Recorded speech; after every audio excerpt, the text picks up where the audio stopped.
right, ladies and gentlemen, let me open our regular session. Welcome to February 25th, 2020 Development Review Commission for City of Tempe. If you're looking for a different meeting, you're in the wrong place.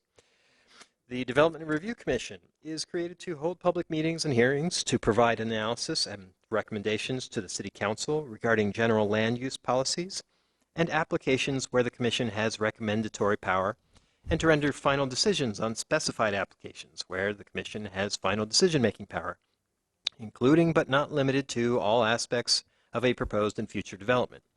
The Development Review Commission recognizes that the creation of a desirable environment throughout the city for residents, business, and industry is a prime requisite for the interdependence of land values, aesthetics, and good site planning. By promoting harmonious, safe, attractive, and compatible development that is therefore considered to be in the best interest of public health, safety, and general welfare. Any person aggrieved by a final decision of the Development Review Commission may file an appeal to the City Council within 14 calendar days after the Development Review Commission has rendered its final decision. So, ladies and gentlemen, we have a little bit of a short commission, but we still have our quorum. To my right, we have Commissioner Tom Brown, we have Commissioner Don Casano, we have Vice Chair Mike DiDomenico, I am Chairman David Lyon. To my left is Commissioner Michelle Schwartz and Commissioner Phil Amorosi. For city staff, we have with us Suparna Dasgupta, Joanna Berry, we have Steve Abrahamson, we have Lee Jimenez, Obina Kingsby, we have Diana Kaminsky, Karen Stovall, and Robbie Aaron. Also, we have with us Chad Weaver and Ryan LeVake making an appearance. Did I miss anyone? I think that's all of us. Okay, so before I go any further, let me just mention our consent agenda in case you missed that. We have 3 items on consent tonight. Those are Hudson Lane Condominiums, Salad and Go, and Unitech EMT Vocational. If anyone is here and wishes to hear one of those cases, when we get to the right time, make your voice known. I'll ask at that time. And we can remove that case from consent agenda and hear it so you can make comment. To make comment, of course, we have those white cards on the side table. If you'll fill one of those out, get it to city staff. When we get to the right time, we can accommodate you with 3 minutes to speak your heart's content. All right, so items of business. First thing we have is a vote of approval regarding our study session and regular session meetings from January 14th. We have found 2 corrections.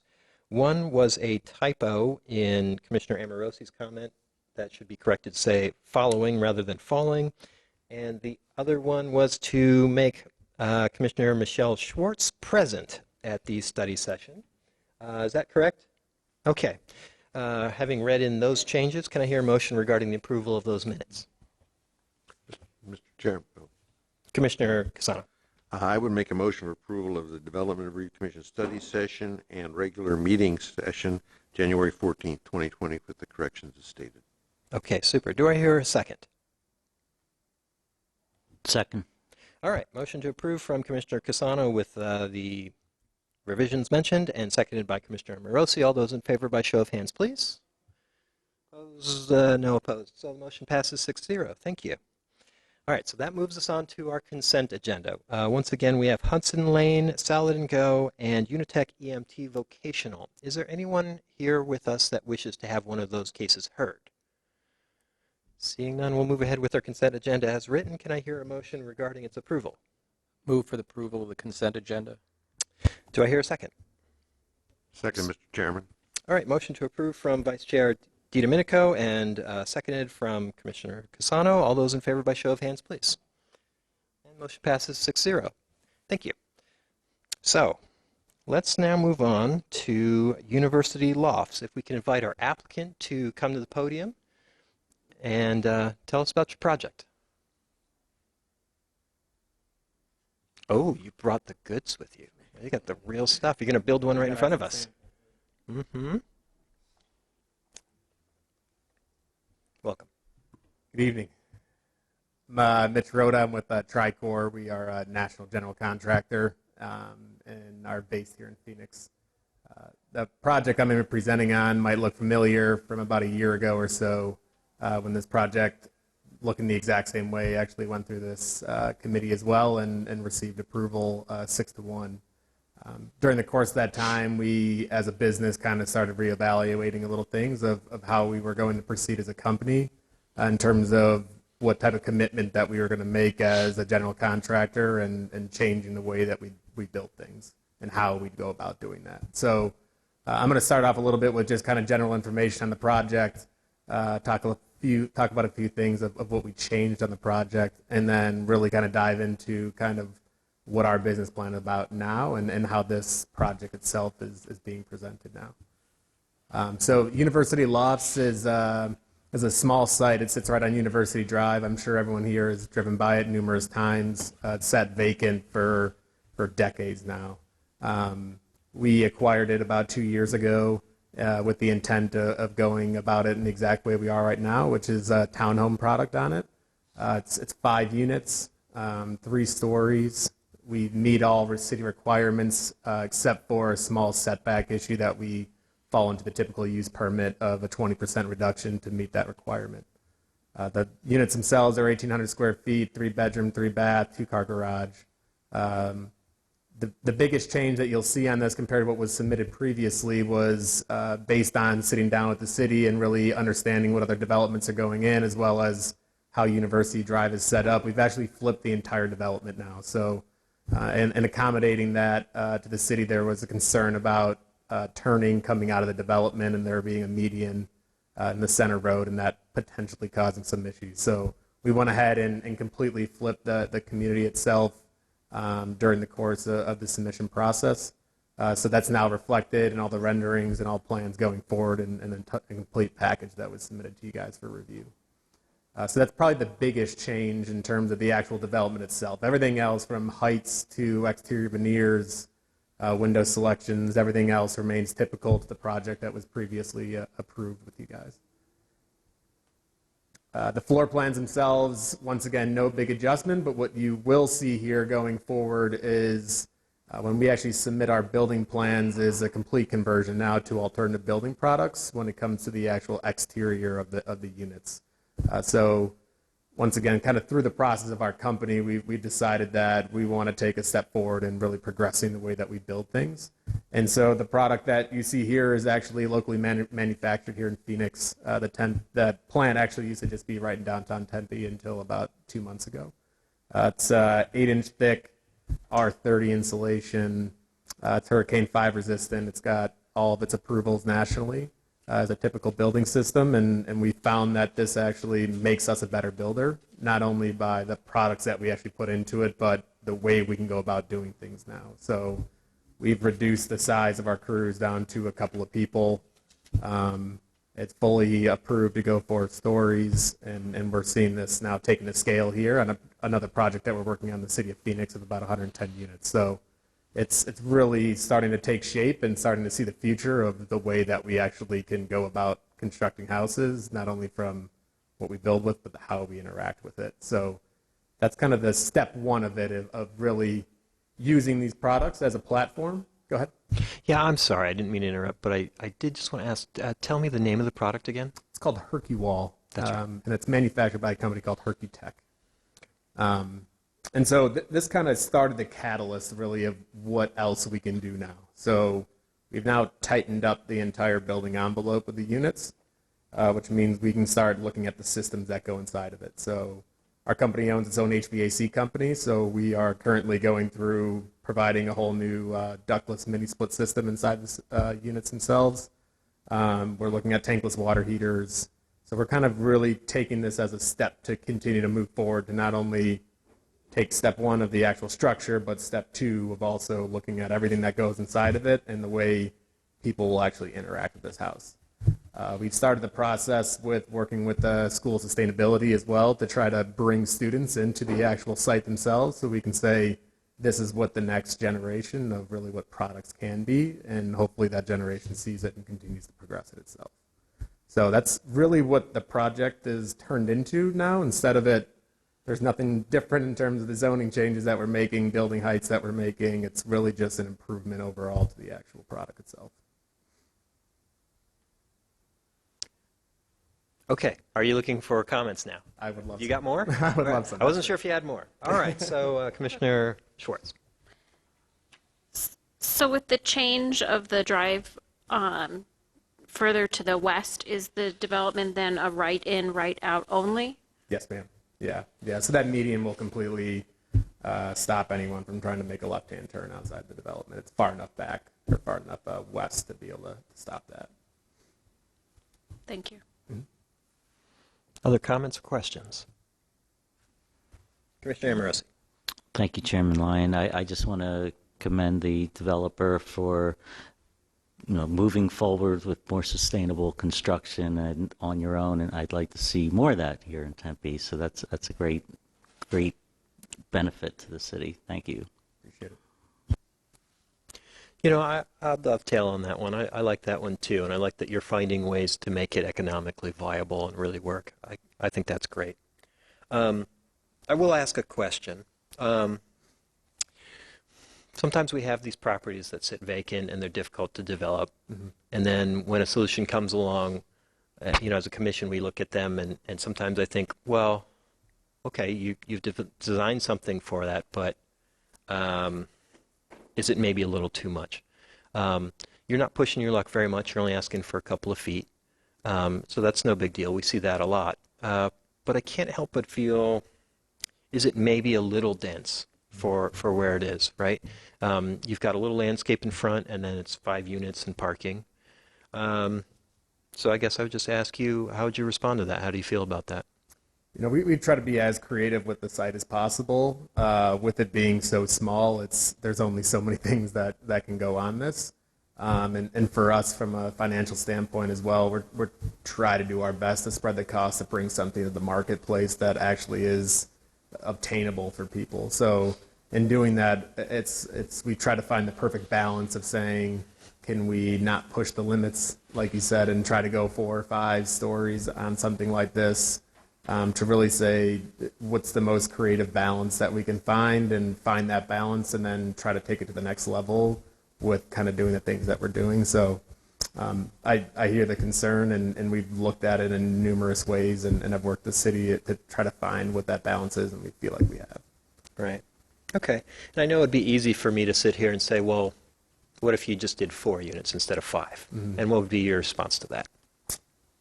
If I could financially make that work, I absolutely would try to open up the site, but it's one of those that, once again, it's an expensive process to go through here, and we do our best to try to, once again, spread those costs equally to try to put something out there that I can make obtainable for the individuals that will be coming into these. Okay. Fair enough. Thank you. Yep. Oh, wait, we have a little more. Commissioner Brown. So you just said attainable. You just said attainable. These are for sale units, correct? Yeah, that's what we're working through right now to see exactly where we can land at on a price point that we feel like is market bearing right now. Okay, so you know my next question. Give me that price point. So we're trying to stay right around the $400,000 range on these, which I know it probably seems high for the area, but given the location and the proximity to downtown, the current comps in the area, it actually matches out pretty well based on the square footage that we're offering, the number of bedrooms and accessory rooms that are actually inside the units. So I guess I could agree that there are some units downtown that are in that price range that have amenity decks and pools and landscape and covered parking. I would agree with Chairman Lyon, this is rather dense. Mm-hmm. And did you study, for example, what it's going to feel like between this 3-story box and the 2-story box behind it that's pretty close by? Yeah, we have. So actually include a small image in case we got into this. So, we looked at kind of what does a neighboring property look like on this compared to what we're going to be actually laying out there. And what we've done our best at is really saying, okay, we understand that this is an infill site and it's an urban location. And so going up is the way to get the number of bedrooms that we're trying to get. But how does that actually interact with the neighboring properties that's existing and has been there for quite some time? So we tried to move the windows in such a way to not impede on the neighboring properties, shifting things around to not, decrease the actual exterior facades that we're trying to go with, which was a previous comment that was submitted during our last approval process. So we feel like where the actual windows are located, how we position them, how we staggered our floors to make sure that we're not impeding on the neighbors, to get really what the product needs to be. Otherwise, we'd be limited down to maybe a 2-bedroom unit if we lost that third story in this scenario. So we've taken into account as many of those considerations based on what's been existing, but also understanding that it's, at the end of the day, urban infill.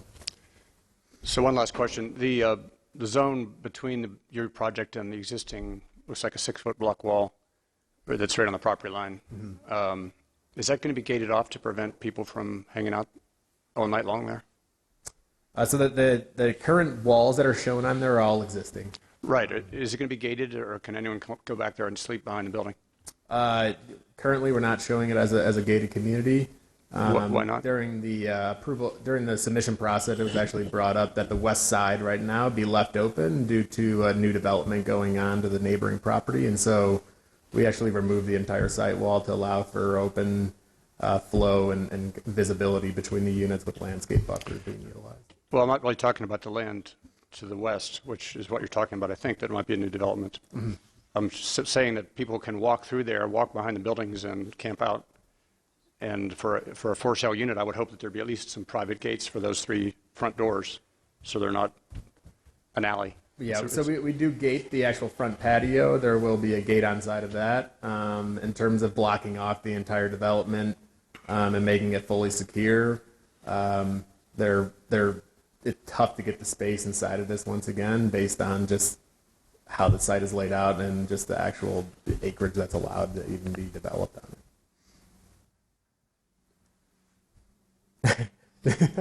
And it's really that we try to do the best with what the actual building outline is. Right. So your building outline is set. Let's say I'm saying there's a zone there that you could put a pedestrian gate that's slatted. I mean, sorry, steel slats so you can see through it, but close off what looks to me like a isolated alley behind the buildings. Yeah, so we have it's a small walking path that ultimately leads to your unit because it's garage loaded on that back side and that north side. So really the alleyway itself is the width of a sidewalk that leads basically into your front door. Or Let me ask if someone else can explain this. Do you understand what I'm talking about, David? Yes, I think that I do. And Commissioner Brown, if that's a design change that you'd like to propose, I think there may be other issues involved that that space is required to be left open. I think what we should do perhaps is ask our staff member how they feel about it, and if it seems like a clear, then when we come back, ask our applicant how they feel about the condition. Okay, thank you. Any more? All right, I think we'll thank you for now. Yeah, appreciate it. All right, Obina.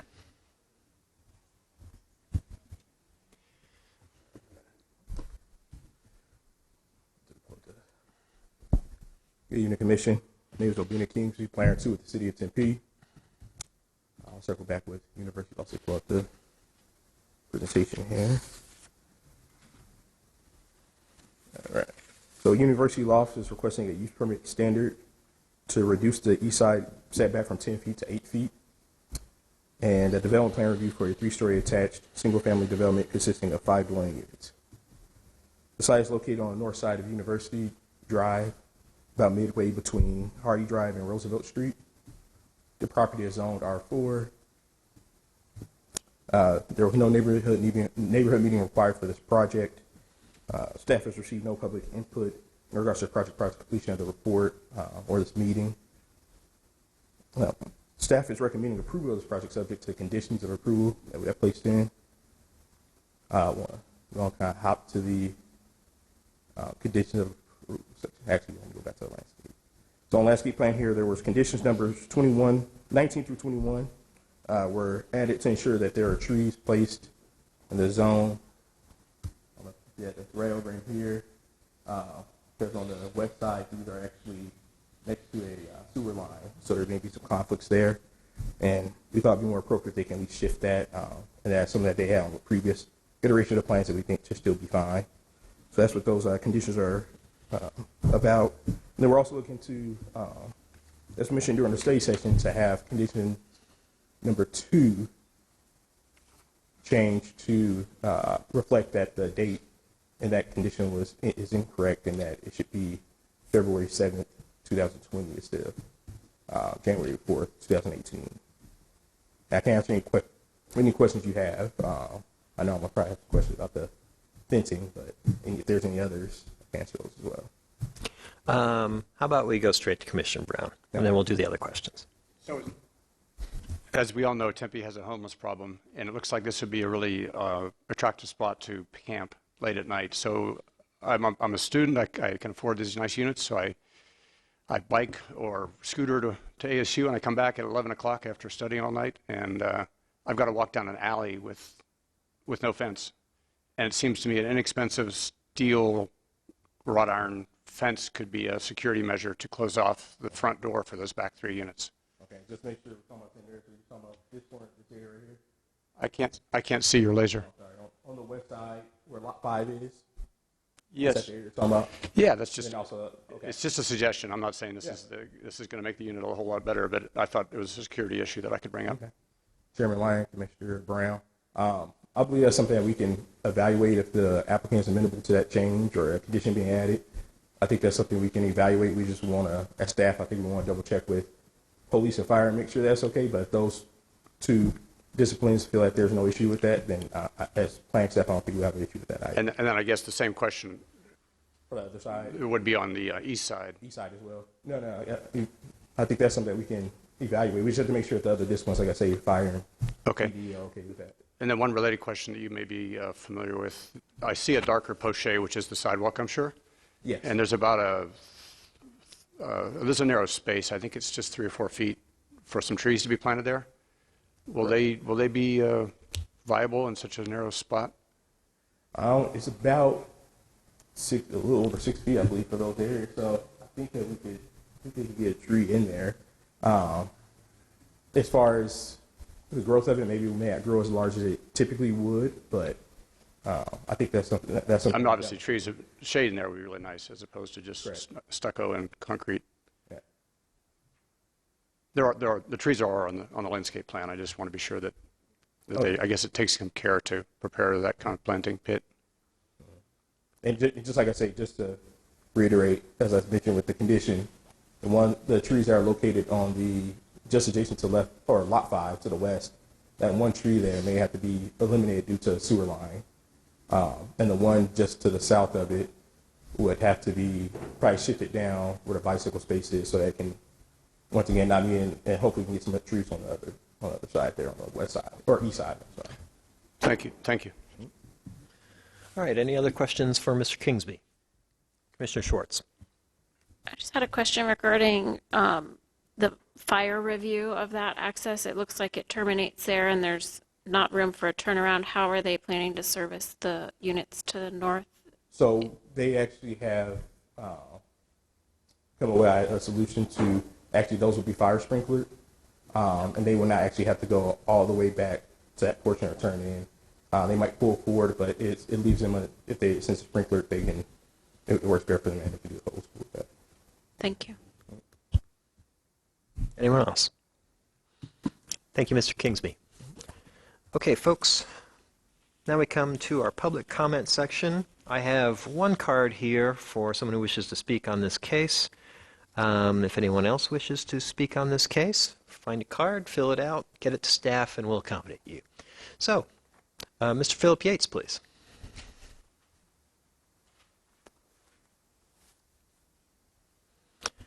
And folks, I will do our little 3-minute timer here, which I know some of you are very familiar with. When we get to those 3 minutes, if you kind of run out of time, I'll give you one of these, and, well, you know the drill. Welcome. Yeah, I'm Philip Yates. I'm Riverside Neighborhood Association representative and live right in this area. And first of all, the whole area does not sustain this kind of traffic. It is going to definitely impose on the traffic in the area. It isn't something that is far too dense for this specific area, and it just doesn't fit the character of the area. Like you said, it was just very dangerous for the homeless population to wind up going behind it and on the side of it, and it isn't a very attractive development. It really isn't, and we really just don't need these kinds of lofts in our area. It doesn't fit the character area, and it is going to cause problems. We definitely we just need to say no to this. This is something that we don't even need to make changes to this. This just needs to be opposed. If you have any questions for me with regard to it, I'd be open for questioning. I'll bite if you'll indulge me. Okay. What would you like to see show up What here? I like to see in that area, something that isn't quite as dense and something that is more affordable. This is an area that is threatened by big development, higher development, more dense development. This is a very, very dense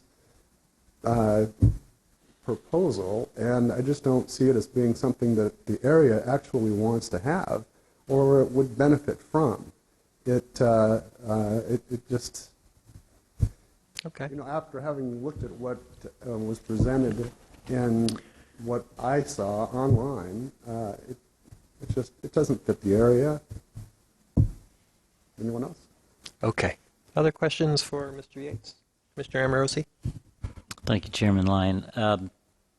Mr. Yates, the traffic is on the main street, University, big To three-lane get to it. straight, and they're only allowed to go in and out right only. So I don't see how those cars are going to affect the neighborhood behind there, because it's right in the middle of the block, and they're coming out on the University. Right, but I mean, anybody else that has ever driven down University during when it is bad to drive around, 5 o'clock in the evening, Monday through Friday, it's pretty bad. So people cut through all kinds of neighborhoods over there, and those are my neighborhoods. So I know that they will. There's no doubt. They're going to dodge the traffic that's on University so that they can get to that entrance. Okay, thank you. Okay. I guess that's it. Thank you. Thank you. All right. Anyone else wishing to make comment? Seeing none, I will close the public comment section, and I will invite our applicant to come back up, and you can respond to anything that you've heard. I think we'll ask you how you feel about that gate condition, but other than that, go for it. Yeah, I don't think we'd be opposed to finding something that might be able to work to actually secure the north side there and create less of an alleyway that is free and open. We can come up with something of maybe a wrought iron fence or some sort of gate that actually can shield off those top 3 units, pending, once again, that fire doesn't have any issues with accessibility to the actual front door of the units. I don't see that as a big issue at all. Okay. Anything else you want to respond to, or you're solid with that? How do you feel about that, Commissioner Brown? That's probably an improvement, yeah. Not probably, I'm sure it's a security issue. Thank you. Okay. All right, then we'll thank you. Thank you. All right, Commission, how do we feel? I'll tell you, I would be fine with a condition that said applicant will work with staff to find the appropriate solution regarding these gates. I don't know what that is. I don't know what improves security and what causes other problems, but I'm confident that staff could work through that. Would that satisfy? I see Mike shaking his head.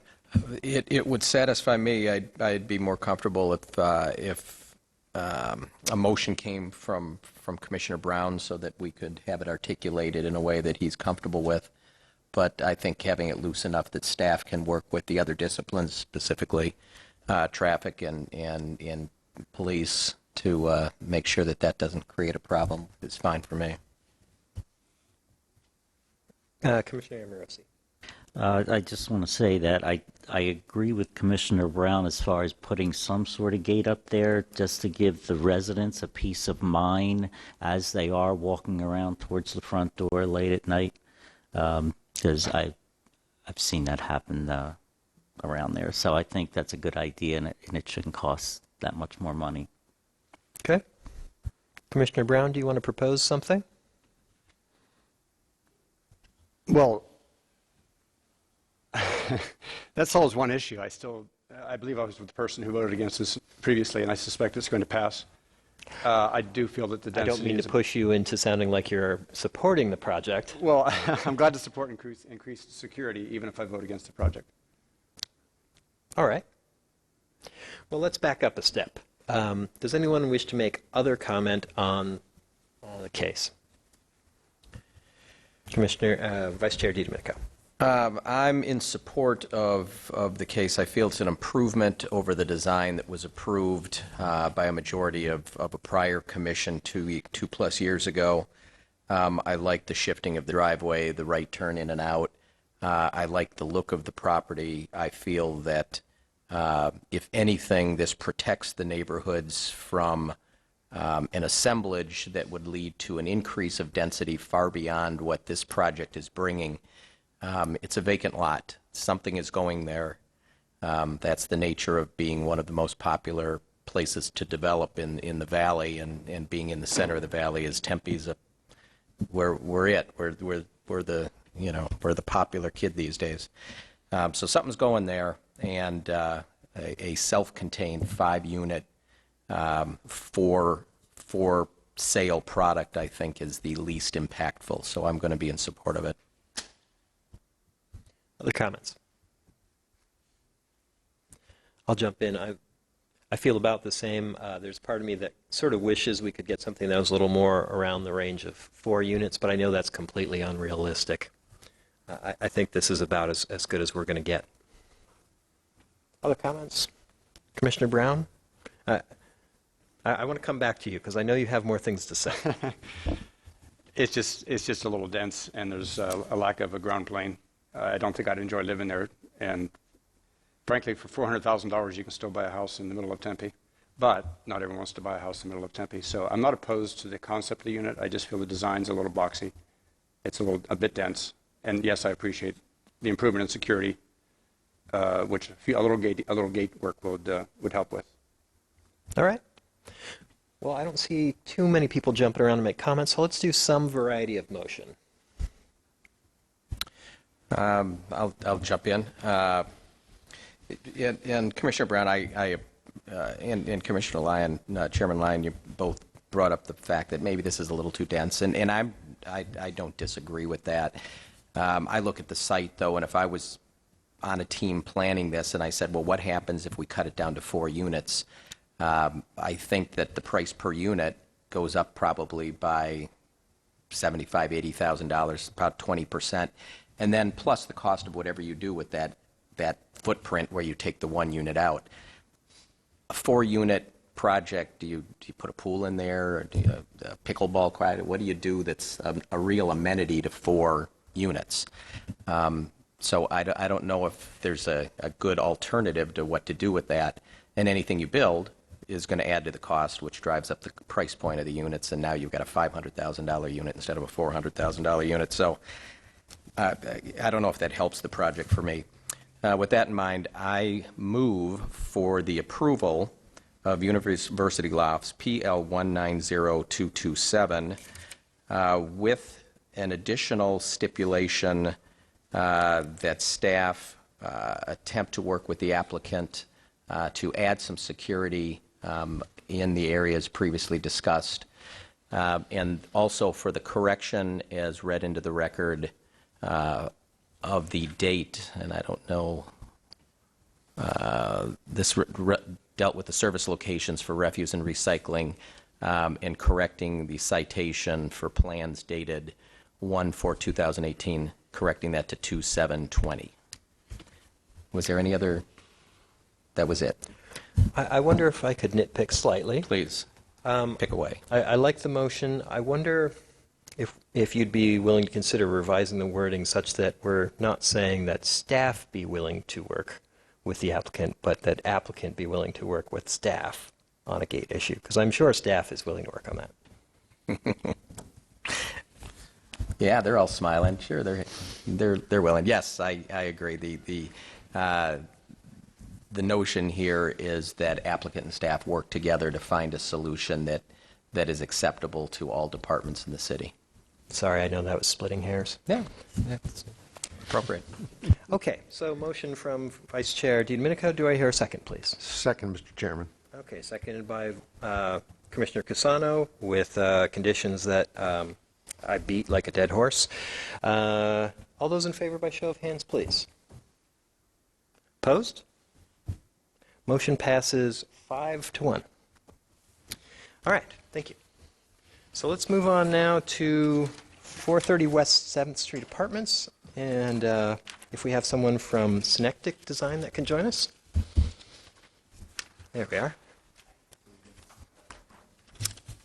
Hi there, Lance Baker, Synectic Design Architect, 1111 West University Drive, Suite 104, Tempe, Arizona. See if I can work this thing. All right, so what we have is another infill project on 7th Street in Wilson, in Tempe. Currently, it's a vacant lot. We are proposing 4 units on the lot.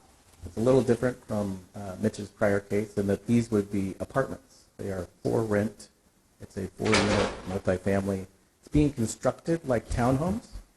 We have masonry demising walls. We have rather large units compared to what's available in the area right now. We believe we're trying to fill a niche for a little bit better size rental that's not available right now. All the units have 2-car garages, 3 bedrooms, 3 bathrooms, a living area on the 2nd floor. They all have back patios.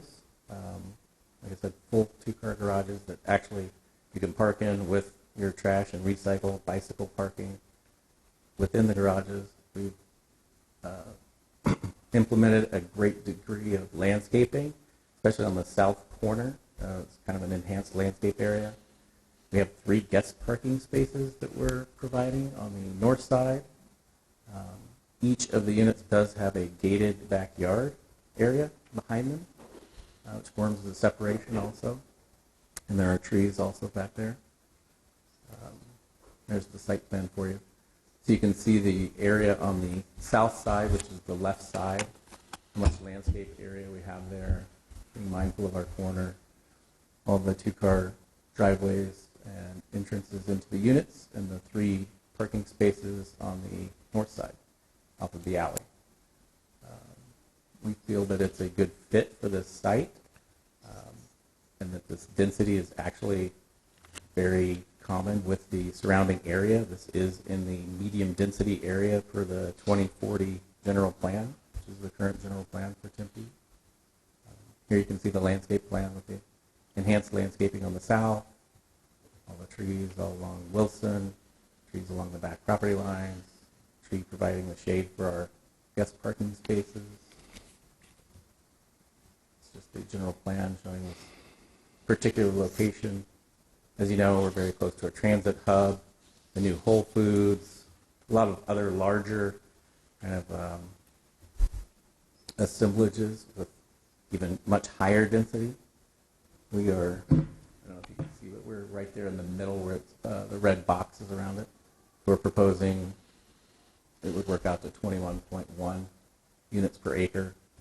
There's 3 sides of us are surrounded by multifamily that are equal or much greater. You have the 30.94, and then of course as you go closer to downtown, it goes way up from there. So we feel like it's a good fit in the neighborhood.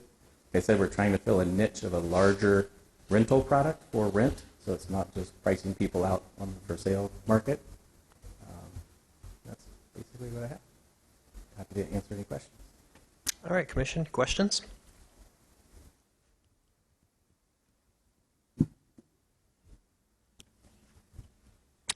Vice Chair DiDomenico. What's unique about the construction, the design? Have you done anything? We just heard about new materials and sustainable building practices. Yeah, actually we are planning on using ductless HVAC, just as Mitch mentioned. Actually just met with Mitch yesterday. He's looking at another project that we're doing. Right now we're not planning on Hercule, but we are planning on making them as energy efficient as possible. Like I said, we're utilizing a masonry demising wall. We could get away with a double 2x4 wall, but we feel that the masonry is much more substantial. a lot more quality for a rental environment. We're building them to a townhome standard, like I said, so it's not really a typical apartment or condo standard. So, Are these sprinklered? no, they won't. All right, Commissioner. We asked to hear this. Commissioner Brown. So you're a few feet from a backyard of a single-family home. Did you meet with any neighbors to see how they feel about Yes, this? we did a neighborhood meeting, and so far we've had nothing but unanimous support. And I think I even provided some additional emails today of support for the neighborhood, actually specifically supportive of the density on this site. They appreciate it's a smaller development as an infill development instead of a, assemblage with a much more, unit count than we have. So. Thank you. My understanding, the unit that you back up against, you're adjacent to their side yard. Is that a rental property? From my understanding, yes, and all of those units, again, this is my understanding, all of those units along 7th Street are already rezoned. So I'm not sure if someone is attempting to assemble all of those. And has the ownership of that adjacent property, have they weighed in on your development? Did they attend your neighborhood meeting? I'm not sure. I don't know exactly who the owner of that. Staff can respond if they know also, Right. But you're not aware. Okay. I'm not, no. We had 4, 5 people attend our neighborhood meeting. He was in attendance, and like I said, it was all supportive. Several of them emailed today saying they couldn't attend, but they still support the project, so that was the update that we provided. Commissioner Amorosi. Thank you, Chairman Lyon.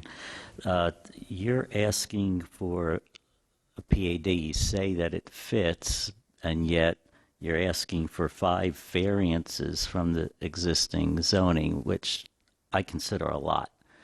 How can you justify all the variances and say that you're still within the zoning? If you were, you wouldn't need all these variances. I agree with you to an extent, and I'll probably let Lee speak to that a little bit. But the one is a minor height variance, which I don't think is inconsistent with the surrounding area or context. I don't have a problem with 2 feet in height, no. Right. The other one is regarding the density. We're at 3.6, which is darn close to the 4.0. And on a dwelling units per acre, I think we're actually under a lot of the surrounding properties that are around us. So I feel like pardon me? We're talking about your property, Right. not the surrounding old properties. Well, I'm using that to say that I believe that we're in context with the area for our project. And I feel that the other items that we're asking for, we're making up for with an intensification of landscaping, guest parking, actually, usable garages, backyards, a lot of that stuff that you're not seeing right now on the more, the higher unit count type products that are being developed in the area. Thank you. You bet. Other questions, comments? Thank you. All right. Mr. Jimenez, if you would.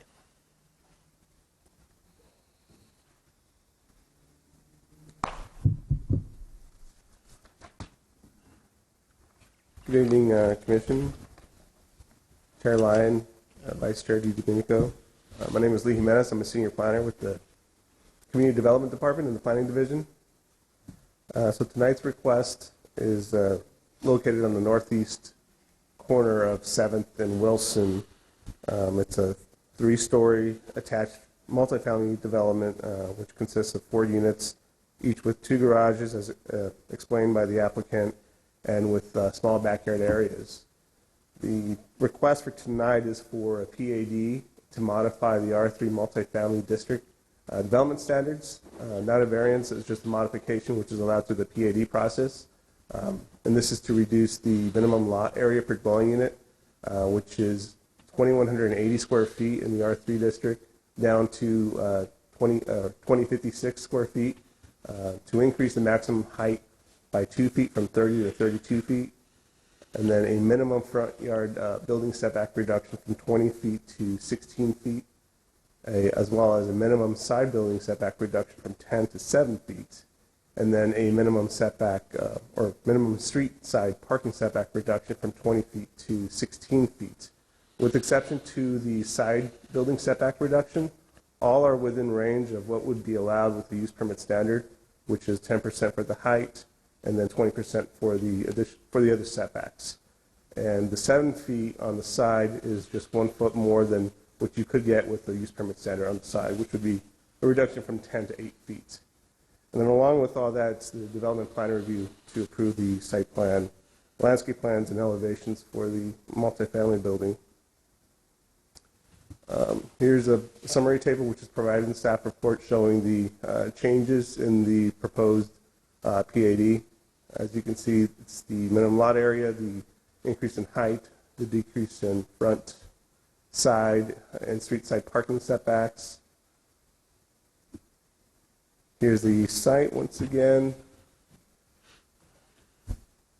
The development is providing a land use buffer from the adjacent single-family use site to the east. The buffer tree consists of live oak, and then Chinese elm is the designated street tree along 7th and Wilson, as well as a landscape island adjacent to the guest ADA parking space. Here we have the elevation, color elevations showing the site. The bottom is showing looking from the west. The top elevation is looking from the east. And then to the side, you'll see the north and side elevations. Here we have the material sample board with the masonry provided at the base.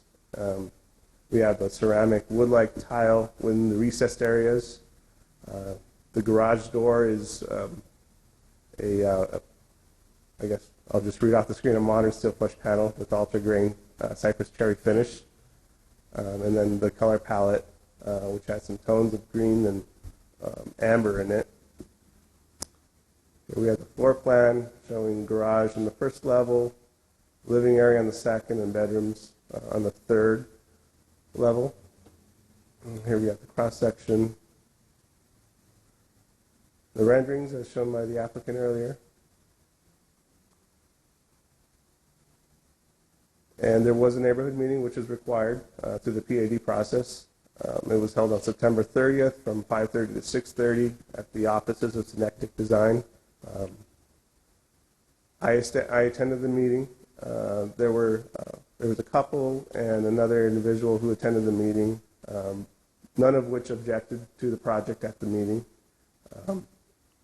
Since then, the applicant did receive emails and support from 3 people, and then prior to, or up until tonight's hearing, he received 2 additional emails in support of the project. But as far as the advertising of the project through the city process, I have not received any public input directly from anyone that was notified throughout the public hearing process. So staff is recommending approval. Based on the information provided by the analysis in the report, staff recommends approval of the PAD and the DPR, and the requests meet the required criteria for each of the applicable applications. And as far as the conditions of approval, everything is standard. There is nothing that is unique about any of the conditions of approval provided in the recommended approval and conditions of approval in the report. And I'll be available should you have any questions regarding the project or the process. Commission?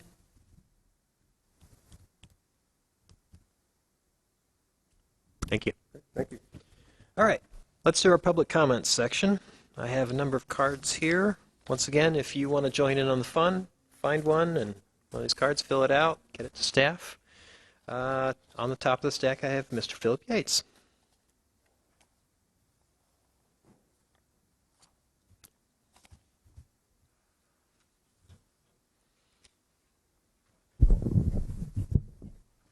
Again, I'm Philip Yates. I'm the chair, or co-chair, representative of, I don't know, the Riverside Neighborhood Association. And this is in my neighborhood. And I can tell you that this is not something that we want. This is, and I got to take offense to having a neighborhood meeting. I never heard about this meeting. I was never informed about a meeting that was at a company and that a company that was going to propose something like this. Why wouldn't I have been told about that? I don't know. Anyway, it's not going to fit the area. It's just way too dense, and this is definitely going to cause problems within the neighborhood. People are going to, in any given time that there are anything going into the downtown area, on nights where there are games, whenever there are events that are going on by the lake, people are going to be utilizing that whole area to just drive through it and try to get to 7th Street and Wilson. And it will never be something that everybody in that area, or definitely the unanimous decision, I think, probably, are going to be in favor of something like this. It has to be a little bit more dense. There has to be more access to something like this. I really hope that we can reconsider this and at the very least make a huge change to it. But yeah, I mean, seriously, I really should have been told about this. I wasn't. Does anybody have any questions for me? I don't think we do, Philip. I do. Oh, there we go. Mr. Yates, so specifically, you talked about the traffic impact to the neighborhood and the existing developments that are there, and talked a little bit about, you mentioned events and a lot of stuff that goes on downtown that doesn't happen in other places. But specifically this site, the addition of these 4 3-bedroom units, how would that impact the traffic situation in your neighborhood and parking situation in your neighborhood? How do you see this development impacting that? Well, I see it as impacting it as, well, say for instance, anybody in that whole complex were to have a party after the game or go to convene at their house and go from their house to a game or to an event, whatever the case may be, and they're parked there, but their friends are all around in the neighborhood. They're all parking their cars all over in the neighborhood. There's no parking regulation whatsoever in there, and it is very hard to get parking regulation. We are in the process of trying to get some good parking regulation that is in that area, but it isn't easy. And it could take a very long time to actually get it.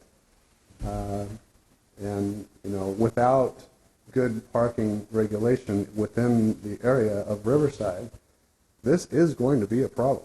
No question about it. Thank you. Any other questions? I guess that's it. Thank you. Thank you. I have a card for Catherine Mancini.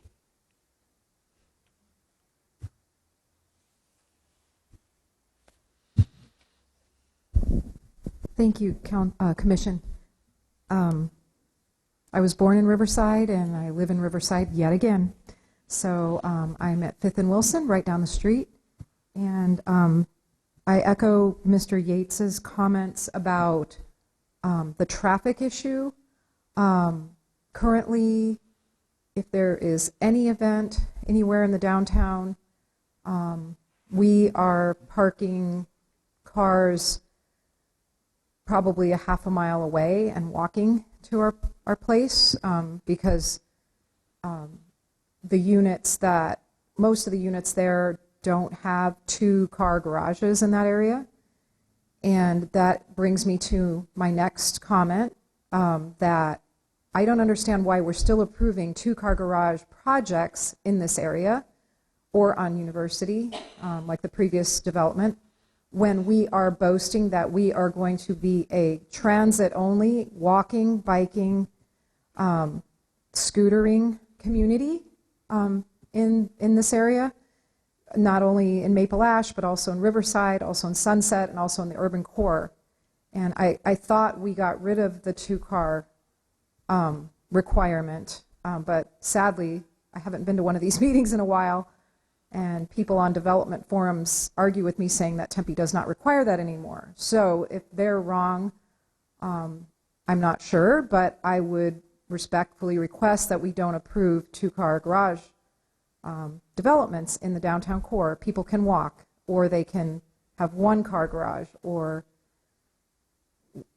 no-car garages at that.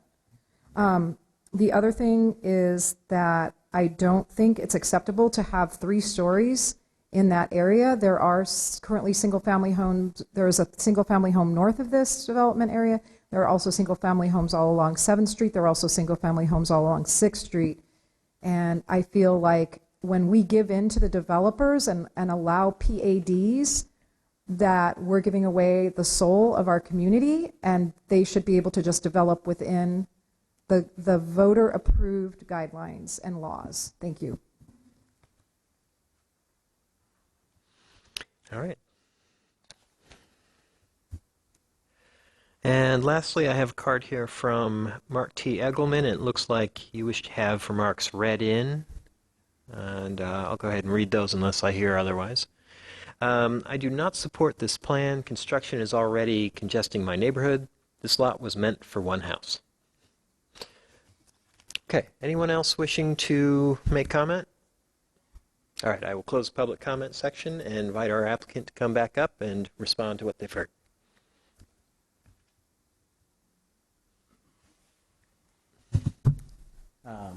With regards to the not being notified, we received our mailing list and all of our mailings that are affidavit of notification, so I have no idea if it's an area boundary or why that didn't occur.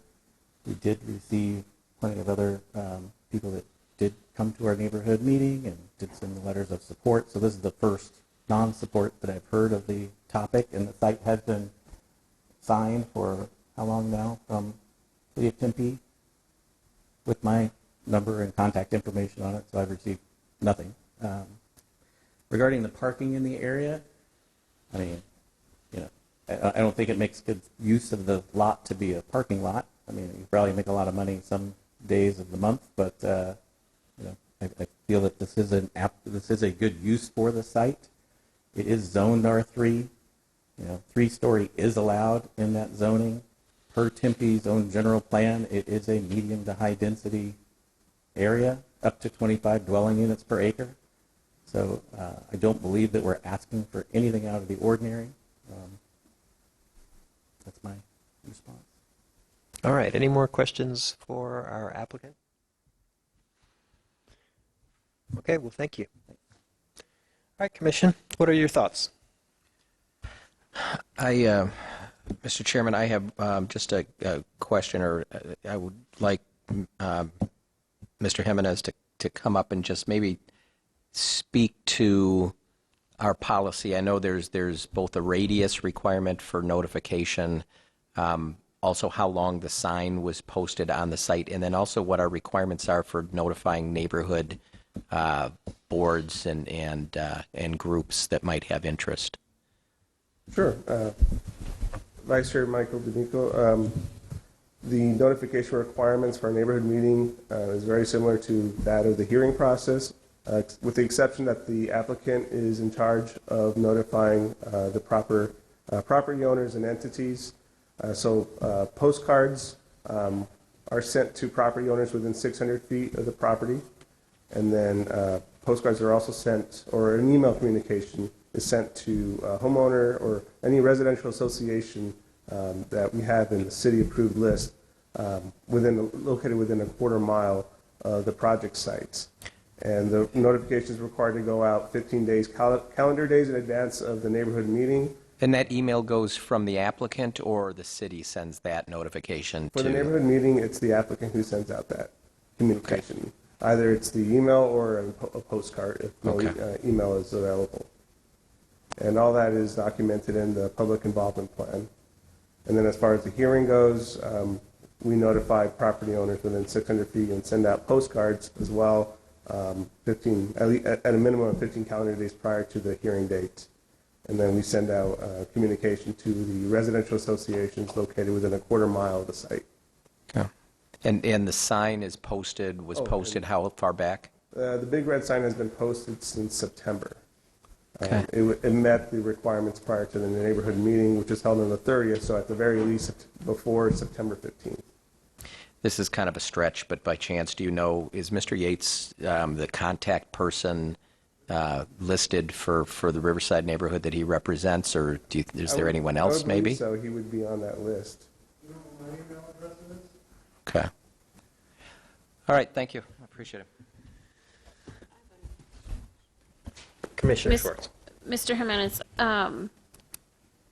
in looking at the aerial we see on attachment 3, it does look like there's a lot of vehicles that do park on Wilson Street currently. Because now there's going to be access for 4 driveways into this development, that would theoretically reduce parking along Wilson, is that correct? Well, actually, there's the street width is not even wide enough for on-street parking. But this development does, each unit does have 2-car garages. And then there is a long enough driveway to provide additional guest spaces if necessary, including the 3 at the rear, which are accessible by the alley. So in total, the site is providing 19 spaces. 2 of each for each unit can be provided on the driveway, which would be located off-street. Okay, thank you. Thank you, Mr. Jimenez. All right, Commission, what do you think about this case? If you don't want to share thoughts, we can also do a motion. Commissioner Brown? I'll just comment that because the 4 units are wider than they are deep, it actually is rather nice architecturally. I think the parking problem is probably bigger than these 4 units. I see that this site, if I'm looking at attachment number 3, and I believe a project was passed to be immediately west of the rather unusual 3-story units, which are directly northeast of this project. So 1, 2, 3, 4, 5, 6, I believe 6 multifamily dwellings projects will surround this one. And at this point, I think it's a relatively attractive product. Okay. Other thoughts, comments, motions? I'll jump in real quick. I think this is a great project. It's a small, a little bit funny proportioned piece of property. Something's got to show up there. This is very much in line with the other products that have been showing up there, the little brownstone look-alike thing that's directly to the north, and several other projects, except this one I think is much better looking. So I'll be supporting this project. Other thoughts or motions? Mr. Chairman, Commissioner Casano. I would make a motion for approval of PL 190217. Okay. Do I hear a second? Second. All right. Motion to approve from Commissioner Casano and seconded by Vice Chair DiDomenico. All those in favor by show of hands, please. Opposed? Okay. Motion passes 5-1. All right, folks. That is our last piece of business. Ms. Dasgupta, do you wish to give us that very, very brief update on our next agenda? Chairman, the next agenda will be coming out shortly. I'm just checking the date. So the next meeting of the commission is March 24th, and it's going to be at the City Council chambers back in our City Hall location. Hooray! We're back home. All right, folks, we are adjourned. Thanks for being with us.